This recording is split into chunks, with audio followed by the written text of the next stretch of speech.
Selamat pagi sahabat GPIB, salam jumpa. Saya Pendeta Murwanto, Pendeta Jemaat GPIB Sumberkasih, Jakarta Selatan. Memulai hari kita akan berdoa dan membaca Alkitab. Mari kita berdoa. Ya Allah Tritunggal, Bapa, Putra, dan Roh Kudus, firman-Mu itu pelita bagi kaki kami dan terang pada jalan kami. Bahkan Tuhan Yesus bersabda, yang berbahagialah mereka yang mendengar firman Allah dan memeliharanya. Tolong hamba-Mu, biarlah Engkau menyertai kami semua untuk mengerti firman-Mu. Demi Yesus Kristus, firman yang hidup, kami berdoa. Amin. Pembacaan Alkitab kita, Keluaran pasal 4 ayat 1 sampai dengan 5 yang berbunyi demikian. Lalu sahut Musa, bagaimana jika mereka tidak percaya kepadaku dan tidak mendengarkan perkataanku, melainkan berkata, Tuhan tidak menampakkan diri kepadamu. Tuhan bertanya kepadanya, apa yang ada di tanganmu itu? Jawab Musa, tongkat. Firman Tuhan, lemparkanlah tongkat itu ke tanah. Ketika Musa melemparkannya ke tanah, tongkat itu menjadi ular, sehingga Musa lari meninggalkannya. Tetapi firman Tuhan kepada Musa, ulurkanlah tanganmu dan peganglah ekornya. Lalu Musa mengulurkan tangannya, menangkapnya, dan ular itu menjadi tongkat di tangannya. Lakukanlah itu supaya mereka percaya bahwa Tuhan Allah nenek moyang mereka, Allah Abraham, Allah Ishak, dan Allah Yakub telah menampakkan diri kepadamu. Demikianlah pembacaan Alkitab. Sahabat GPIB, Charles Spurgeon, penginjil dan bersama temannya mengunjungi sebuah desa pertanian di Inggris dan bertemu dengan seorang petani yang di depan rumahnya itu memiliki sebuah kincir angin. Dan baling-balingnya itu bertuliskan God is love, Allah adalah kasih.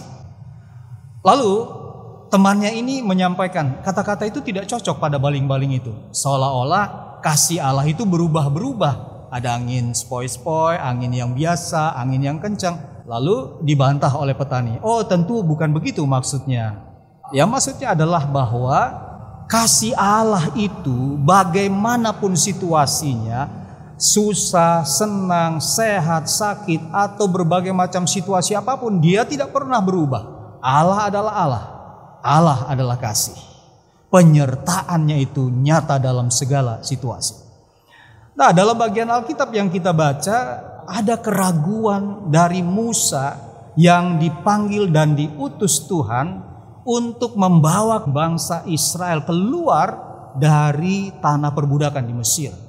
Nah, Musa dalam keraguan ini tertulis pada ayat 1. Seolah-olah bahwa dia mau dikatakan dia tidak meragukan Allah, tapi dia meragukan dirinya.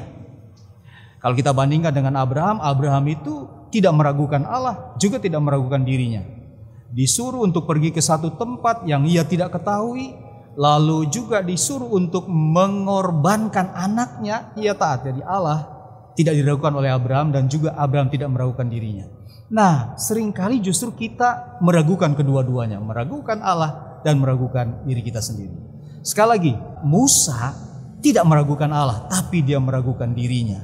Seolah-olah bahwa umat Allah itu tidak akan percaya kepadanya dan tidak mendengarkan perkataannya. Dan berkata, Tuhan tidak menampakkan diri kepadamu.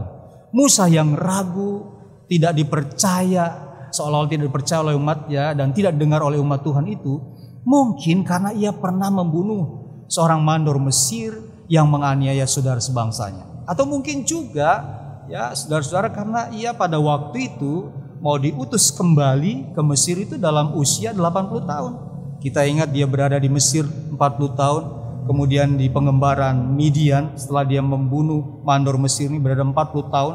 Pengembarannya begitu dalam kehidupan sebagai gembala domba di Midian 40 tahun dan nantinya bahwa 40 tahun lagi ya dia diutus oleh Allah dalam usia 80 tahun itu untuk membawa keluar umat Israel.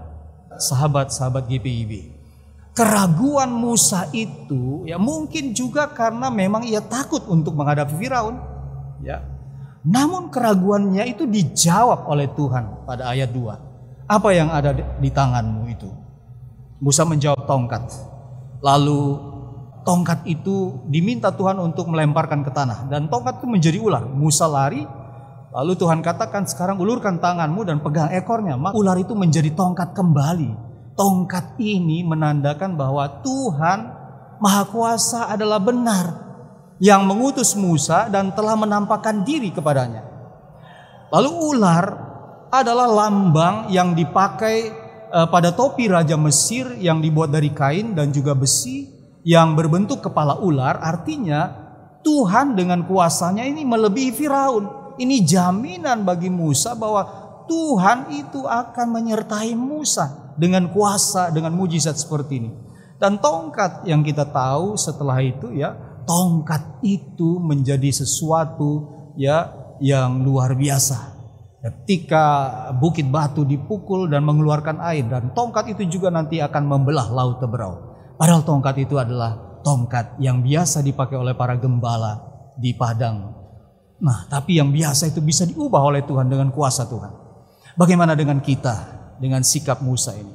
Apakah kita juga ragu menghadapi persoalan problematika hidup kita? Ragu dalam Kamus Besar Bahasa Indonesia adalah keadaan yang tidak tetap hati dalam mengambil keputusan atau menentukan pilihan, atau keadaan bimbang, sangsi, kurang percaya. Ya, contoh bahwa ia masih ragu arah mana yang akan diambil. Musa ragu, ya bagaimana dengan tugas itu? Nah, saya mau menyampaikan bahwa tidak ada tugas yang ringan untuk kerajaan Allah. Untuk melakukan kehendak Allah itu tidak ada tugas yang ringan. Seperti misalnya kita diminta untuk mengasihi musuh, itu bukan mudah. Atau mengutamakan dan memperhatikan kebutuhan orang lain yang mungkin lebih menderita dari kita. Atau meninggalkan zona nyaman, itu kan tidak mudah. Tetapi Bapak Ibu saudara-saudara, kecenderungan manusia justru selalu mau melakukan tugas-tugas yang ringan-ringan saja. Tidak mau melakukan tugas yang berat atau tugas yang besar itu. Nah, sampai sekarang peristiwa Musa itu berdampak besar. Lihat bahwa tugas yang berat ini berdampak besar. Apa dampaknya? Sampai sekarang peristiwa pembebasan dari Mesir itu diperingati sebagai peristiwa besar bagi bangsa Yahudi, yaitu peristiwa Paskah Yahudi. Luar biasa. Sebab itu, sahabat-sahabat GPIB, janganlah ragukan penyertaan Tuhan. Dalam susah, dalam senang, sehat, sakit, atau dalam keadaan apapun, ya, penyertaan Tuhan itu nyata dalam hidup kita. Mari selalu mohon penyertaan Tuhan dan melakukan yang terbaik. Ada sebuah ungkapan yang mengatakan begini: dalam menjalani kehidupan yang serba sulit sekarang ini, fokuskanlah diri kita pada hal-hal yang baik dan yang bermanfaat. Pasti hidup kita semakin bermanfaat. Tuhan memberkati kita. Mari kita berdoa. Terima kasih untuk firman-Mu yang mengajar kami bahwa penyertaan-Mu itu nyata dalam hidup kami. Berkati Bapak Ibu saudara-saudari kami, sahabat-sahabat GPIB, dalam melaksanakan tugas pekerjaan tanggung jawab mereka di tengah pergumulan masing-masing, bahwa Tuhan itu nyata penyertaannya. Sekalipun kami juga tidak luput bisa seperti Musa, ragu menanggapi segala sesuatu, ragu untuk melangkah. Tapi firman-Mu ya dan amin menolong kami menghayati supaya kami tetap teguh dan penuh dengan pengharapan bahwa Tuhan menyertai kami. Sertailah Bapak Ibu, saudara-saudari kami, sahabat GPIB dalam melakukan tugas mereka di tengah kehidupan pada hari ini. Mengawali hari baru ini, firman-Mu biarlah menjadi kekuatan kami semua. Tolonglah mereka yang bersyukur karena keberhasilan-keberhasilan dalam hidup, dan biarlah mereka yang berulang tahun kelahiran, ulang tahun perkawinan, mereka juga yang menghadapi sakit penyakit, mereka yang bergumul dengan tekanan-tekanan kehidupan, Tuhan menolong mereka, menyertai mereka. Kami percaya Tuhan Engkau Maha Kuasa. Terima kasih ya Allah Tritunggal. Inilah kami yang menyerahkan hidup kami demi Yesus Kristus Juru Selamat, kami berdoa. Amin. Bapak Ibu saudara-saudara, selamat menjalani kehidupan yang baru hari ini bersama dengan Tuhan. Yakin penyertaan Tuhan itu, dan Tuhan memberkati Bapak Ibu dalam seluruh kehidupan. Kiranya Tuhan menyertai kita dengan kuasa-Nya. Amin.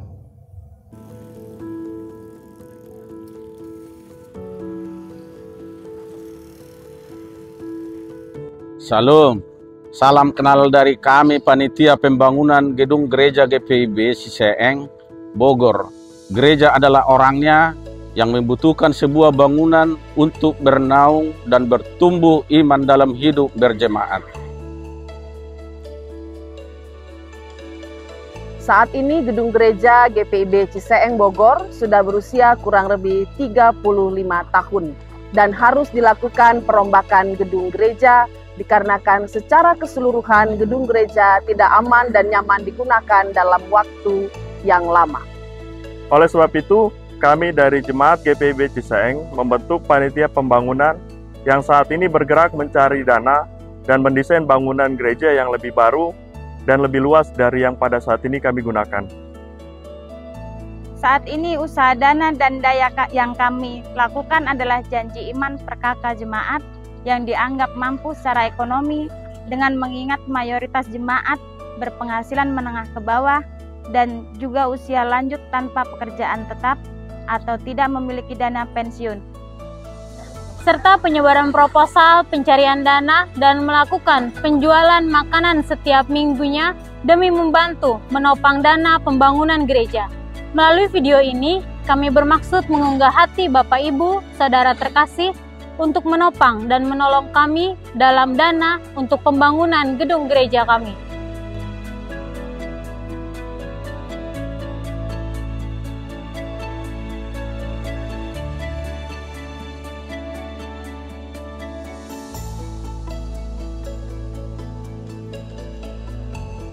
Bagi ibu bapak, saudara yang berkerinduan untuk memberikan bantuan kepada kami di GPIB Jemaat Ciseeng Bogor, dapat menyalurkan bantuan ke nomor rekening yang tertera.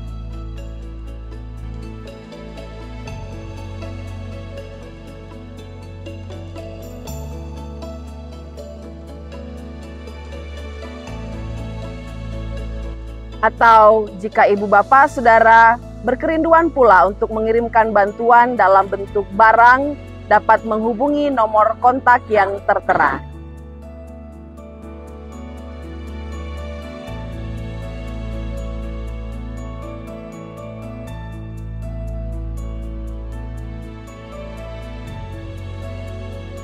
Terima kasih atas perhatian dan bantuannya. Tuhan Yesus memberkati.